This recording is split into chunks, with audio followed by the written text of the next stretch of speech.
Here's some of the stories trending this week at NASA. Outside the International Space Station, Expedition 48 Commander Jeff Williams and Flight Engineer Kate Rubins of NASA conducted a spacewalk September 1st to retract a thermal radiator, install the first of several enhanced high-definition cameras on the station's truss, and tighten bolts on a joint that enables one of the station's solar arrays to rotate. This was the second spacewalk for the pair in just 13 days. They installed the station's first international docking adapter during their previous spacewalk on August 19th. The adapter will provide a parking place for new U.S. commercial crew spacecraft, delivering astronauts to the station on future missions. On August 30th, cameras outside the International Space Station captured images of three powerful tropical systems churning across the Pacific and Atlantic Oceans. Hurricane Lester was seen as it moved westward across the Pacific, packing 125 miles per hour winds. Hurricane Madeline also was seen making a westerly trek in the Pacific with winds in excess of 130 miles per hour.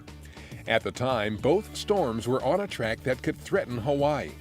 Station cameras also captured views of Hurricane Gaston as it churned across the open Atlantic. When this video was recorded, that storm had winds of 100 miles per hour. The next crews in line to serve aboard the International Space Station are busy preparing for their respective missions. The Expedition 4950 crew, including NASA's Shane Kimbrough, is conducting crew qualification training in Star City, Russia.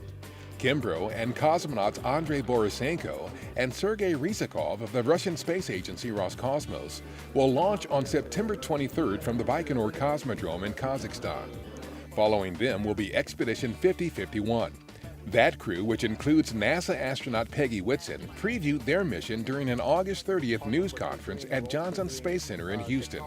Launch for Expedition 5051 is targeted for November.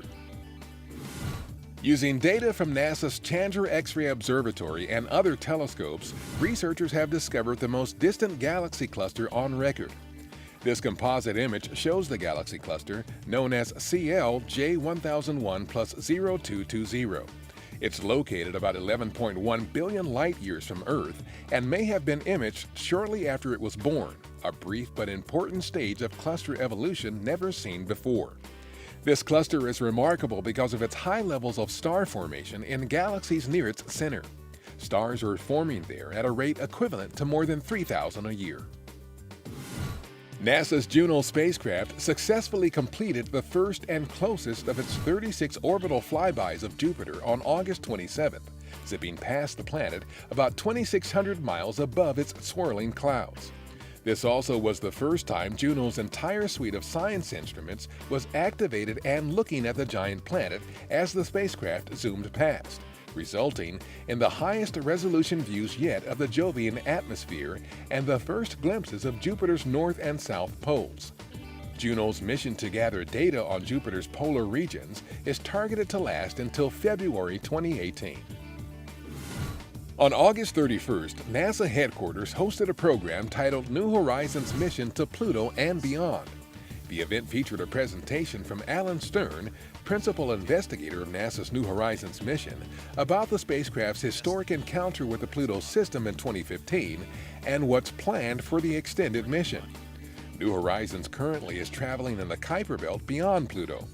The spacecraft is on its way to a New Year's Day encounter in 2019 with an ancient object considered to be an early building block of the solar system.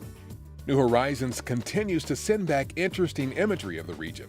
This animated series of images, released on August 31st, shows a dwarf planet called Quasar, which at 690 miles in diameter is roughly half the size of Pluto. And that's what's up this week at NASA. For more on these and other stories, follow us on social media and visit www.nasa.gov/twan.